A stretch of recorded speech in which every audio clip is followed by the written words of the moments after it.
Hey Hofstra fans, it's time once again for the WB Mason Coaches Report. I'm Rob Joyce, joined as always by the head coach of Hofstra Women's Soccer, Simon Riddiough. Coach, how are you?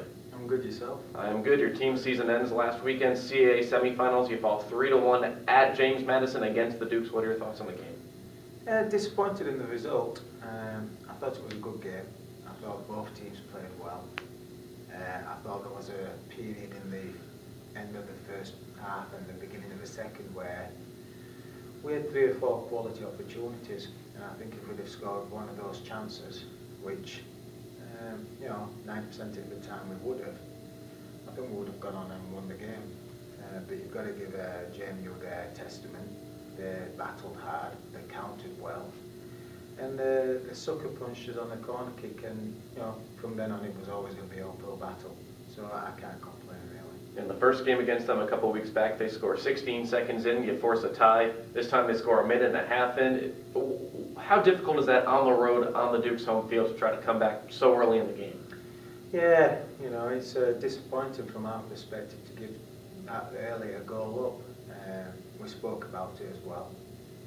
Just a couple of mental lapses, and sometimes that's going to affect you, and especially against a good quality offensive team like JMU.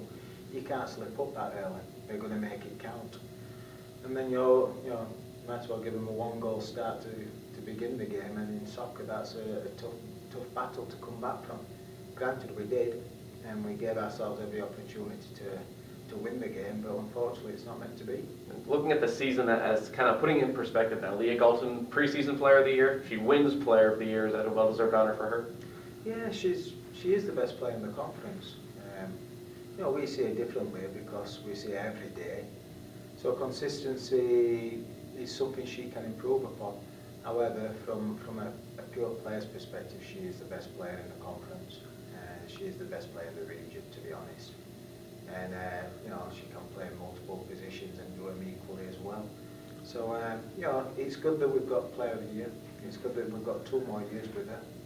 And hopefully she can get a bit more consistent moving forward, and she's going to be dynamite for the next 2 years. And you have 1 more year of Sam Scolarici. She broke the single-season goals record with her PK against JMU. She's an all-CAA first-teamer. Certainly don't think you expected 18 goals from her this year, but did you expect an increase in goals nonetheless? Yeah, we spoke about individual goals last year, and she reminded me of the number I asked her to get.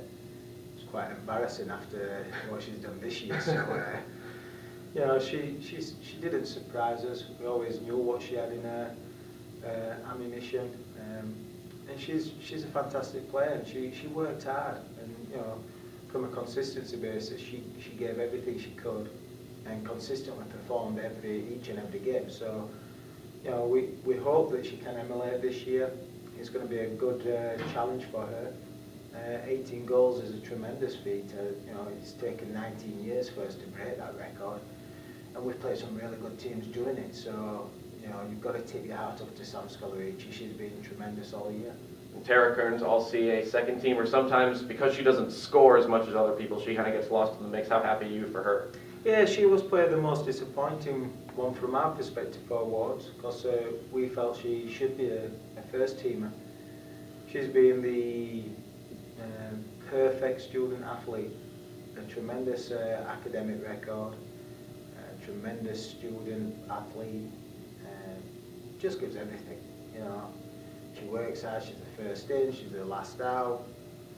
You really realise what you're going to lose next year when you don't have Tara Kearns leading by example. She's been awesome. I make it no secret that she's my favourite on the team, and the girls know that. She's a dream girl, and I can only wish that we get somebody like her next year. And you replaced 2 starters on the back line, Ruby Stablehurst, Britt Ferriella, all conference third teamers. What do you lose next year with them? Leadership. Ruby's fantastic to have around. Good sense of humour. The girls respect her. The girls like her social aspects. And Brittany, we've had her for 5 years. The first couple were tough.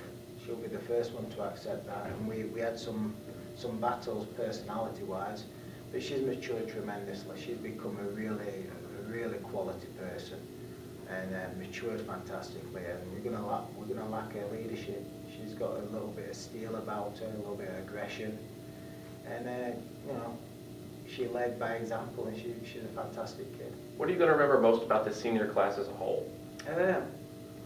It's every year's the same. You see them from freshmen, there's 18 or 17-year-olds, and they're young and wet behind the ears, and a little bit wide-eyed. And then by the time the seniors, they're young women, and they're mature and they're ready for the real world. And it's always great to see them, and that's part of the job, is seeing them develop. And we're going to miss a lot of things about this class, a lot of leadership, a lot of quality individuals, and a lot of fun. And I just hope that they do well and keep in touch, and come back and watch us play again.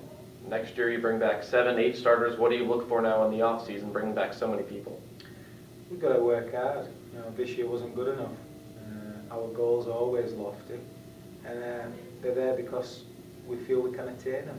We didn't attain our goals this year, albeit we had some excuses, but excuses aren't good enough. We're going to work hard.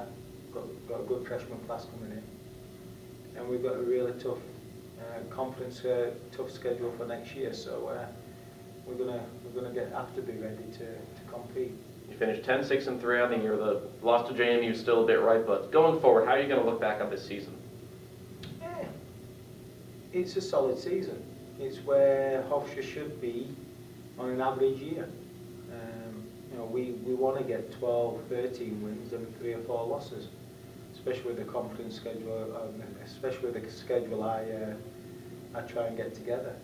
We expected to lose some big games, but we hope to get some big wins, and we didn't this year. So hopefully, moving forward, we've got some good teams on our schedule next year.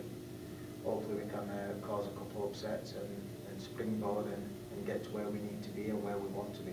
Head Coach Simon Riddiough, thanks for everything this season. Thank you for the time today. Yeah, thank you very much, Rob. Thank you, Hofstra fans, for tuning in all season long to the WB Mason Coaches Report with Simon Riddiough.